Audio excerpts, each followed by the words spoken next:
Bonjour. Quel est ton travail exactement dans la cité? Mon travail, c'est que je gère 5 immeubles sur le site. Donc je dois avoir à peu près 92-93 locataires. Je gère les problèmes. Tout ce qui est, il peut être fuite, tous les problèmes qui peuvent être au quotidien. Ça peut être tout. Tu es en relation les habitants Voilà. de la société. Voilà, on est là pour s'occuper des problèmes des locataires et être à leur écoute. Quand il y a un problème, on va vérifier dans les logements des locataires. Si c'est une fuite, par contre, qui peut se trouver dans une colonne d'eau où il y a des niveaux, les compteurs d'eau et tout, on fait appel à des sociétés. Ça peut être peut-être problème de joints, changer les joints, ça peut être un problème sur le robinet d'arrêt général. Il peut être défectueux ou il peut avoir un problème dessus, on essaie de le changer. On s'occupe des poubelles aussi. On nettoie aussi la cour. Il faut que le site soit propre. Et puis j'imagine aussi que tu as beaucoup de contacts avec les habitants, les Oui, locataires. on Et donc, contacte du avec coup, nos locataires, avec les habitants. Avec ça les permet enfants. aussi de gérer certaines Voilà, relations. on fait du social aussi en même temps. Quel est un des problèmes, comment dire, peut-être le plus insolite que tu as eu à régler? Je me rappelle, il y a quelques années de ça, on a eu un problème dans un immeuble sur le site où il y a un incendie. Ouais.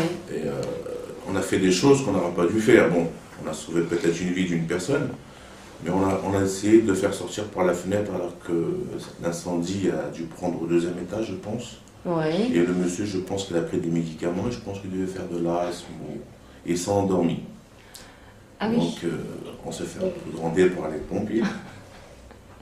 C'est tout à fait normal, c'était pas notre travail, parce qu'on aurait pu mettre notre vie en jeu aussi. Donc on a essayé de le sauver comme on a pu, on l'a fait sortir de chez lui par la fenêtre. Et on l'a fait rentrer par la fenêtre sur le palier, dans l'escalier. D'accord.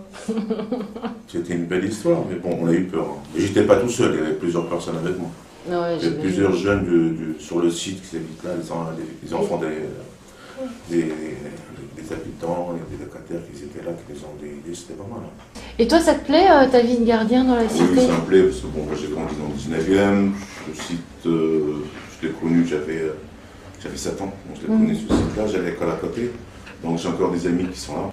Mais après on a grandi, tu vois, je suis devenu gardien, malgré que on faisait des bêtises, hein, comme vous, hein, mais pas des grosses bêtises. Ah, c'était quoi les bêtises? Oh, les grosses bêtises qu'on faisait, nous, c'était enlever les paliers. Sur les paliers, on enlevait les paillassons. Ouais, on était bon, on était jeunes, hein. On avait 8-9 ans à peu près. Bon, c'était pas mal. Et est-ce que tu aurais un truc à nous raconter qui serait passé ces dernières semaines ou ces derniers mois d'un peu rigolo? Non? Qu'est-ce que vous appelez un peu rigolo? Je sais pas, qu'est-ce qui pourrait... Vous avez des idées, les enfants? Non. Non? Ramasser les crottes de chien. Non, ça c'est pas rigolo, ça. Non, c'est pas rigolo parce que c'est pas nous de les ramasser, C'est vous ramassez? Ah bah si tu les vois, c'est nous qu'on les ramasse, c'est pas les gens qui les ramassent. Normalement c'est à eux de ramasser ce que leurs chiens font. Mais bon, ils respectent pas. Sachant qu'on donne un chien à des enfants. Quand on fait pipi, ils peuvent pas ramasser. S'il fait pipi, il peut le faire en extérieur, dans les caniveaux, ou dans l'air. Mais bon, passe encore. Le faire dans les allées, c'est pas bon. Aussi bien pour vous les enfants que pour les locataires, pour tout le monde. C'est sale quoi, c'est pas propre.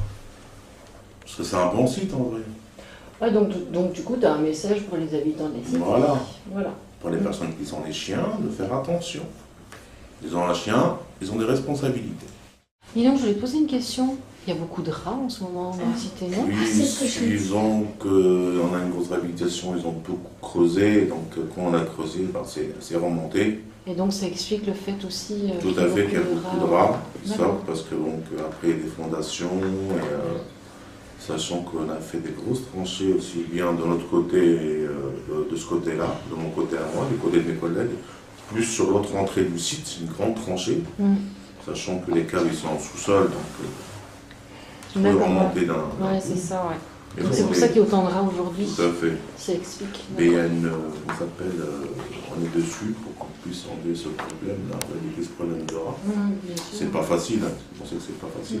Il y a aussi des gens qui sont pas très propres, qui jettent par la fenêtre, tout et n'importe quoi. Abdel, Jusqu'à quelle année tu as travaillé comme gardien de cité? Ben, jusqu'au temps où je pourrai, jusqu'à la retraite. Si Et on c'est vit quand? jusqu'à là. Oh, c'est serait encore quand? loin. C'est encore loin. Vous serez des grands garçons. Vous serez à la retraite. Donc, le premier sur la gauche, nous avons notre gérant, M. Rocroix. À côté de M. Rocroix, c'est M. Couy, mon collègue. À côté de M. Couy, en pull blanc, c'est M. Lamy, un gardien, mais il est parti sur un autre site. À côté de M. Lamy, il y a Mme Miro, là, une collègue. Oui. Derrière Mme Miro, c'est Guy, un collègue qui était sur le site, mais il est parti sur un autre site. Et Abdel, moi-même.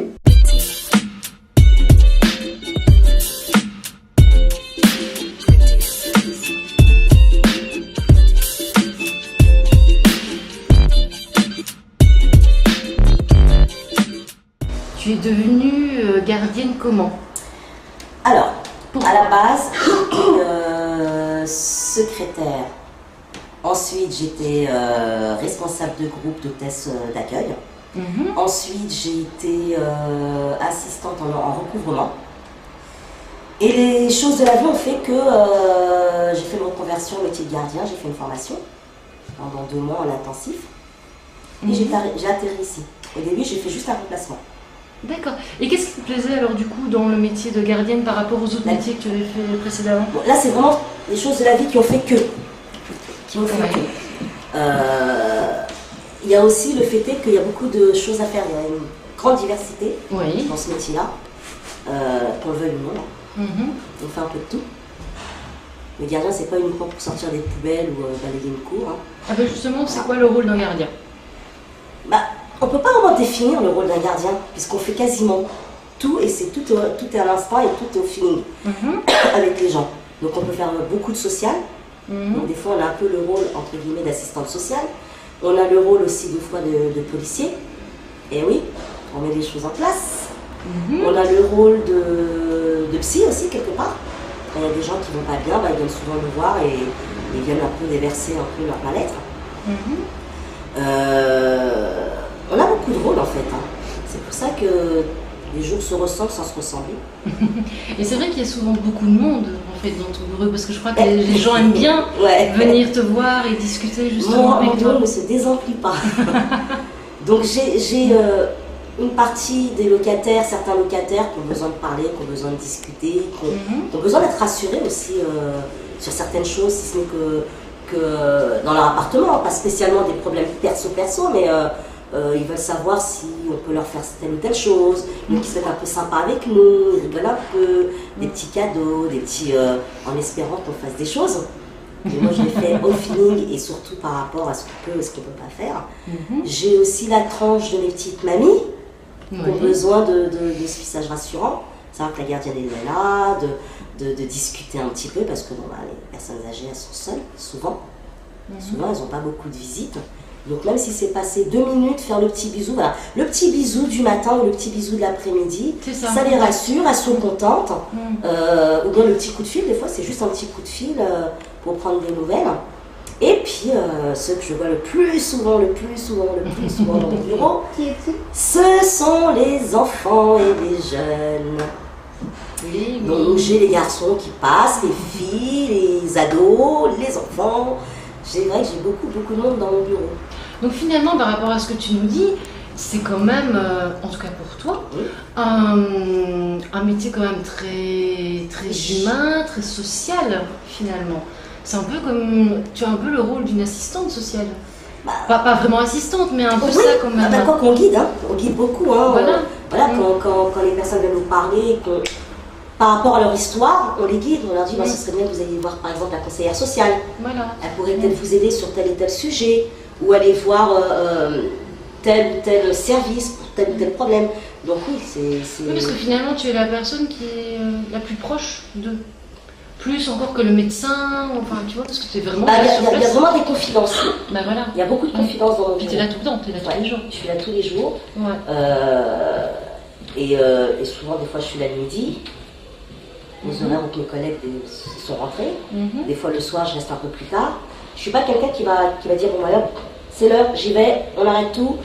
bah, je reste. Je m'en vais que quand la personne ou les personnes sont plus à l'aise ou voilà, elles sont moins stressées ou moins angoissées.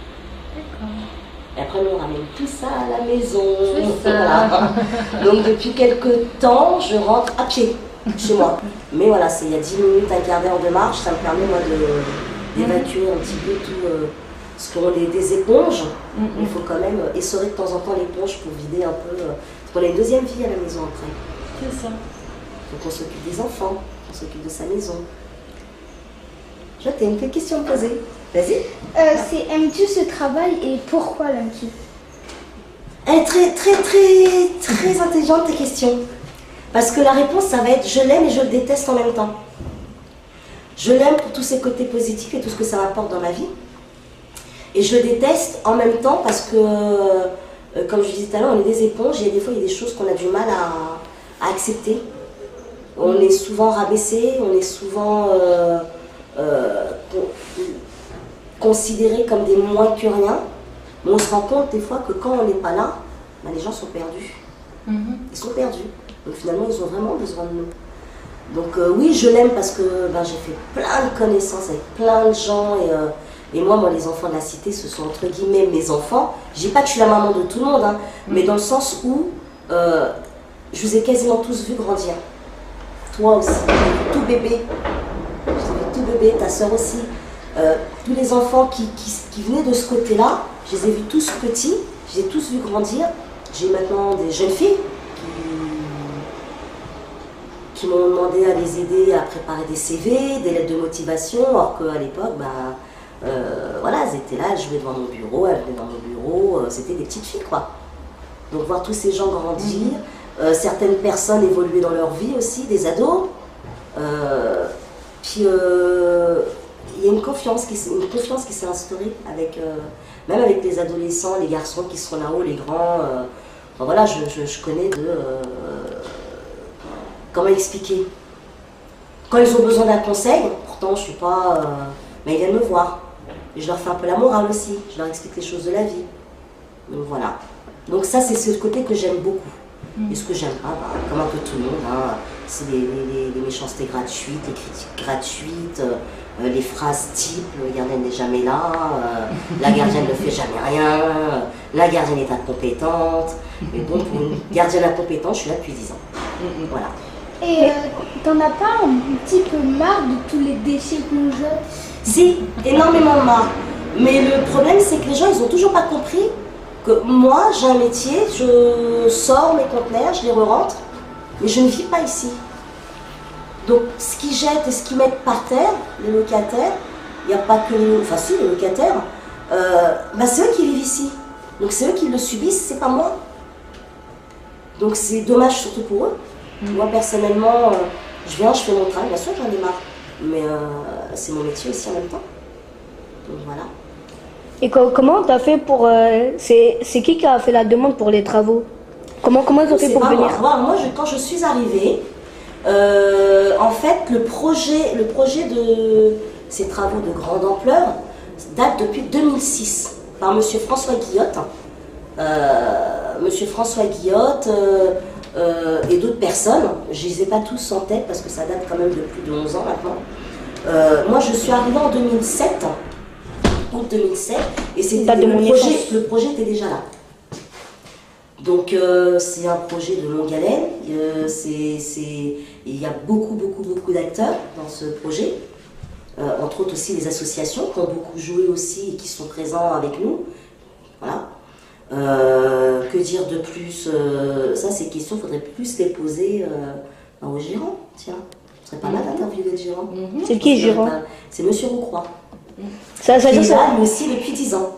On est arrivé quasi en même temps, un mois de décalage à peu près. C'est-à-dire que toi, t'es arrivé en 2007, mais moi, je suis née en 2007. Bah, tu vois. Quand je te dis que je les ai tous vus grandir. Moi, je suis pas née ici. Oui, enfin, quand je dis peut-être pas toi, mais tous les gamins, lui, je l'ai vu bébé, hein, quand ça poussait, encore nourrisson. Moi aussi, je te dois pousser ici.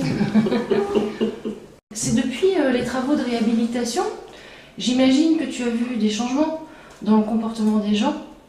Comment ça se passe la réhabilitation en ce moment? En gros? En général, ça va, va. ça se passe bien. Ouais. Donc, mais effectivement, il y a beaucoup de personnes qui stressent. Ils ont peur, en fait, hein. Surtout du déménagement, réemménagement, enfin tout ça, ça les stresse un peu, surtout les personnes âgées. Parce qu'elles ont cette hantise de se dire, mais je vais faire comment, les cartons, les machins. Sauf que bon, on est avec une association qui va les aider à impacter les cartons. Enfin, voilà, ils ne seront pas mis à l'écart, hein. Ils seront vraiment aidés. On a aussi des gens qui sont pressés, qui s'impatientent, qui se disent, mais on nous avait dit au début que c'était telle année, après tel mois, après. Donc à chaque fois, il y a des choses, bon, ça recule à chaque fois, mais ça, c'est la loi des travaux, hein. On n'y peut rien, il y a des retards, puis on donne des dates, mais c'est pas toujours les bonnes dates. Donc voilà, les gens s'impatientent. Donc tout le monde vient voir les gardiens. Sauf que nous, les gardiens, on n'a pas ces informations. Ah, vous n'avez pas les informations? Non, on n'a pas les informations. Enfin, quand on les a, on les donne. Ouais. Mais nous, les gardiens, en fait, on ne gère pas les travaux. Oui, Entre mais guillemets, on ne les gère pas. Maintenant, effectivement, quand on nous dit, par exemple, tel cage d'escalier, les déménagements commencent à telle date, ou à partir de tel mois, quand on nous donne l'information, on nous précise, vous pouvez en parler aux locataires. Donc ça, on le fait.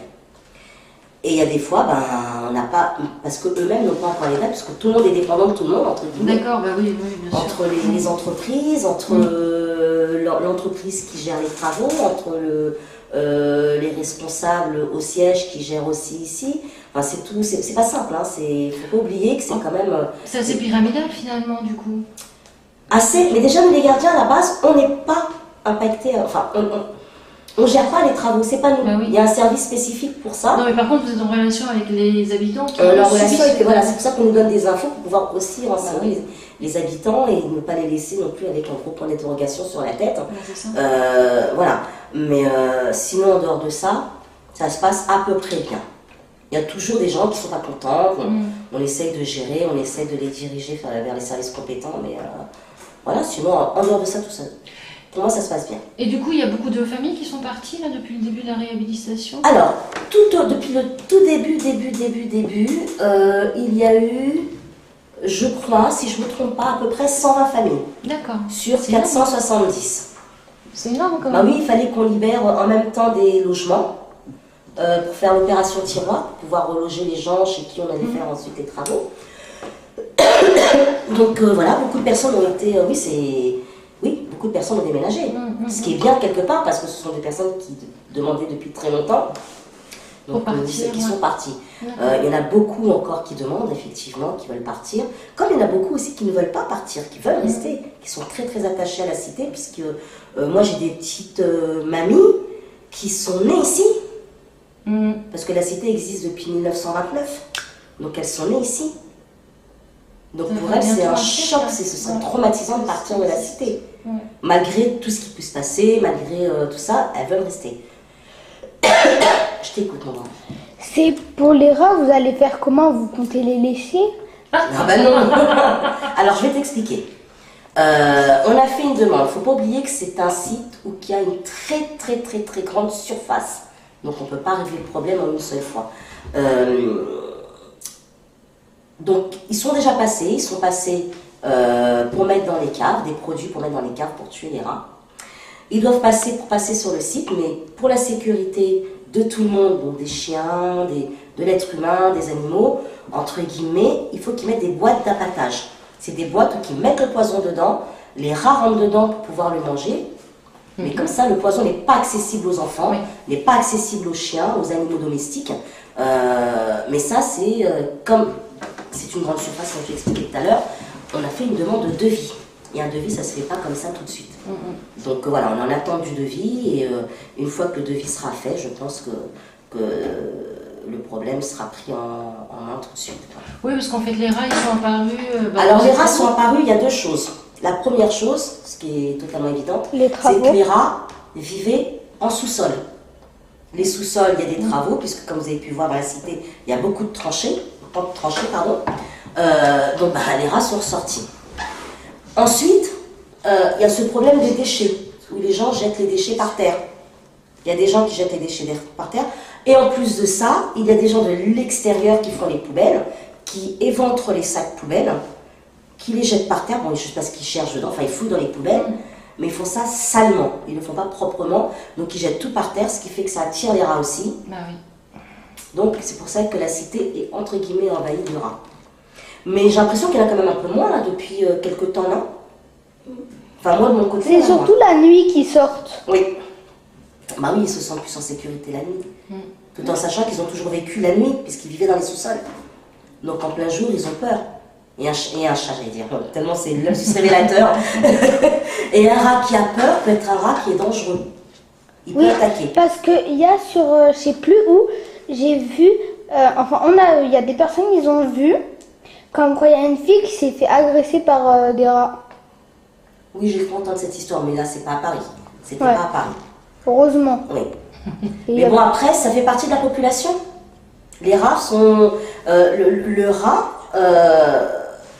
bien sûr que sa place, c'est pas sur terre, c'est en dessous. C'est dans les sous-sols. Donc, mais les rats font partie de l'écosystème des villes. Hein. C'est important d'avoir des rats. Peut-être pas sur les trottoirs, mais en dessous.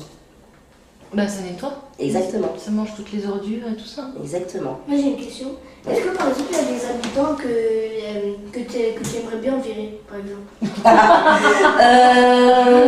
qui t'énerve. Même si c'était le cas, je le dirais pas. Je le dirais pas. Ça fait partie du métier. On n'a pas un boulot que tout est beau. Hein. Parce que ça se trouve, vous voulez nous virer. Non. C'est vrai qu'il y a des gens avec qui c'est extrêmement difficile. Après, on fait les actions qu'il faut faire. Mais en général, non, ça va, je m'entends à peu près avec tout le monde. Voilà, c'est comme tout le monde. Hein. On a la même attitude que la personne qu'on a en face de nous. Hein. Puis La personne les est métiers, sympa. Voilà, c'est partout ça. Hein. Ouais. On a un métier, c'est ce qu'on appelle, on a un métier de proximité. C'est-à-dire que nous les gardiens, nous représentons Paris Habitat. Et les gens viennent nous voir, nous, en priorité, quand ils ont besoin de quelque chose. Et il y a des réponses qui ne leur plaisent pas. On ne fait pas tout. Je ne sais pas, par exemple, quelqu'un qui a cassé son robinet de lavabo, ben, c'est pas à nous de le faire. Et ben, quand ils viennent nous voir et qu'ils nous demandent et qu'on leur dit, ben non, c'est locatif, il faut appeler un premier, ça ne leur plaît pas. Donc là, on devient des méchants gardiens. Voilà, c'est tout bête. C'est tout bête. Il faut passer au-dessus de tout ça, c'est tout. Bah merci Bella. Il n'y a pas de quoi.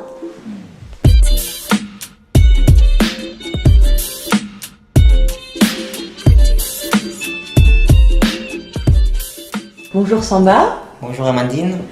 Alors, première question que voulait te poser Yanis, à quoi sert un gardien? Ah, très belle question. Alors, un gardien, c'est le premier interlocuteur d'un bailleur. Un bailleur social. C'est le premier représentant d'un bailleur. Et le gardien, il sert à répondre aux questions des locataires. Questions de locataires pour leurs interventions dans leur logement. Les interventions sont diverses. Hein. S'ils ont des problèmes à la maison, un problème de robinet, un problème de plomberie, un problème de WC, un problème de baignoire, des fuites et tout ça. Tout ce qui concerne le logement. Donc le gardien, on est là pour répondre aux questions des locataires et en même temps pour les résoudre. Parce qu'on est en contact avec des sociétés sous-traitantes et avec la régie de Paris Habitat. Alors on a des plombiers, on a des menuisiers. On a des plombiers, on a des menuisiers. Si jamais les locataires ils ont des problèmes par rapport au métier, donc on intervient avec la régie pour essayer de régler le problème. Donc c'est ça, le gardien, c'est le premier interlocuteur du bailleur auprès des locataires. Enfin pour les aider dans leur quotidien, pour les aider, pour les accompagner, pour les guider, enfin voilà, dans leur quotidien. Et les problèmes rencontrés dans leur vie quotidienne, dans leur logement. Voilà. Eh bien, merci. La question d'après, tu veux la poser? Pourquoi as-tu voulu être gardien? Alors, déjà, c'est un métier très passionnant. J'aime très bien ce métier, j'aime le contact humain.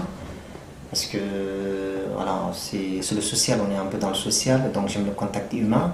C'est un métier qui m'a toujours plu. Le métier de proximité, ça m'a toujours plu. Donc voilà, c'est pourquoi j'ai choisi ce métier. J'aime le contact humain, j'aime la diversité, j'aime la polyvalence, parce que ce métier, c'est un métier qui est très polyvalent. Aujourd'hui, tu m'as trouvé, je suis en train de travailler sur l'ordinateur. Tout de suite, un locataire peut m'appeler, je peux monter dans ce logement pour voir c'est quoi qu'il a comme problème. On a le nettoyage à faire, on a les poubelles à faire, on a plein de choses à faire. Donc c'est un métier polyvalent, c'est un métier à plusieurs branches, on touche à tout quoi en fait. Donc on ne fait pas que la bureautique. Donc on fait aussi, on fait aussi d'autres choses, on fait les nettoyages, on fait... Voilà. Est-ce que tu as toujours été gardien? Non, j'ai fait des petits boulots, j'ai fait des petits métiers avant d'atterrir, avant d'être gardien. Avant je travaillais dans le bâtiment, j'étais ouvrier dans le bâtiment, hein, dans le BTP, dans les bâtiments et travaux publics. Comme là, les ouvriers, là je travaille dans les bâtiments comme les ouvriers. Et tu faisais quoi dans le bâtiment? On faisait tout, c'est tout corps de métier quoi, tout corps d'état. En fait, tout corps d'état, on faisait de la peinture, on faisait tout quoi. Marteau-piqueur, on fait de la rénovation des logements, surtout des logements comme là, comme vous voyez les ouvriers en train de faire. Donc, du carrelage, ça nous arrive de faire du carrelage. Enfin, tout corps d'état quoi, on touchait à tout. On touchait à tout dans le logement. Tout ce qui concerne le logement. Voilà. Comment as-tu été gardien? Alors, pour être gardien déjà, il faut faire, maintenant c'est partout chez tous les bailleurs, c'est une obligation, il faut avoir un CAP. Hein? Il faut avoir un CAP et il faut faire une formation, il y a des centres de formation. Moi je suis passé par là aussi, je suis passé par un centre de formation pour passer un CAP, ensuite pour devenir gardien. Maintenant c'est une obligation, il faut aller dans un centre de formation, il faut chercher une formation de gardien et ensuite, ensuite si le financement est accepté, donc, mais il y a un test d'entrée d'abord, il y a un test d'évaluation pour voir le niveau de la personne. Voilà, pour voir le niveau de la personne, donc il y a des tests, il y a des tests oraux et écrits, il y a un entretien personnalisé pour voir si vraiment la personne elle a un certain niveau, il faut avoir vraiment un certain niveau. Parce que nous, dans ce métier, on travaille beaucoup avec l'informatique. On travaille beaucoup avec des rapports, on fait des rapports à nos supérieurs, à nos gérants, à nos hiérarchies. Donc il faut savoir, le minimum, il faut maîtriser la langue française, quoi. Donc voilà, c'est ça. Il faut avoir un CAP, il faut passer par une école de formation pour avoir un CAP pour être gardien. Maintenant, c'est une obligation chez tous les bailleurs. Ça te va? Et alors, aimes-tu ton métier dans la cité Chauffournier? Alors, j'aime ce métier dans sa diversité. C'est-à-dire, comme je vous ai dit au départ, donc j'aime bien le contact humain, le contact avec... Donc, voilà, c'est vrai que c'est une cité très spéciale. Mais quand même, néanmoins, il y a des gens très sympas. Donc voilà, j'aime bien ce métier, j'aime les gens dans cette cité. Bon, c'est vrai que c'est pas toujours facile, hein, mais bon, comme tout métier, hein, puis on peut pas être aimé par tout le monde, on peut pas être détesté par tout le monde non plus. Donc nous on est là, c'est comme je vous ai dit depuis le départ, on est là, on assiste les locataires, on les oriente dans leur démarche aussi. Ça j'avais oublié de le signaler, parce que des fois on les oriente aussi dans leur démarche administrative, voilà. Donc c'est un métier que j'aime bien ce métier, et puis même à Chauffournier, j'aime bien cette cité. Je commence à avoir une certaine familiarité avec quelques locataires, donc j'aime bien cette cité. Et est-ce que tu te vois toujours gardien d'ici 10 ans par exemple? Alors, la question c'est que alors, dans 10 ans j'aimerais bien évoluer quand même, hein. Le métier de gardien c'est un métier très sympa. Et c'est quoi l'évolution du gardien? Là nous on est tout en bas de l'échelle, gardien. Après, on peut devenir gérant. Après gérant, on peut devenir CGL, chargé de gestion locative. On l'appelle ça CGL. Hein? Donc, il y a des gérants, il y a CGL. Voilà. Pourquoi pas? Bon, il y a certaines personnes qui veulent toujours rester gardien. Après, c'est leur passion. Chacun a sa passion dans la vie. Mais bon, à un moment donné, je crois qu'il faut savoir avancer dans la vie. Moi, j'aimerais quand même graver les échelons un jour. Hein? Pourquoi pas être gérant et être un chargé de gestion locative, parce qu'il y a des chargés de gestion locative, il y a des gérants qui ont commencé par gardien. Donc là, ils ont gravé les échelons. Aujourd'hui, ils sont gérants, ils sont CGL. Donc pourquoi pas.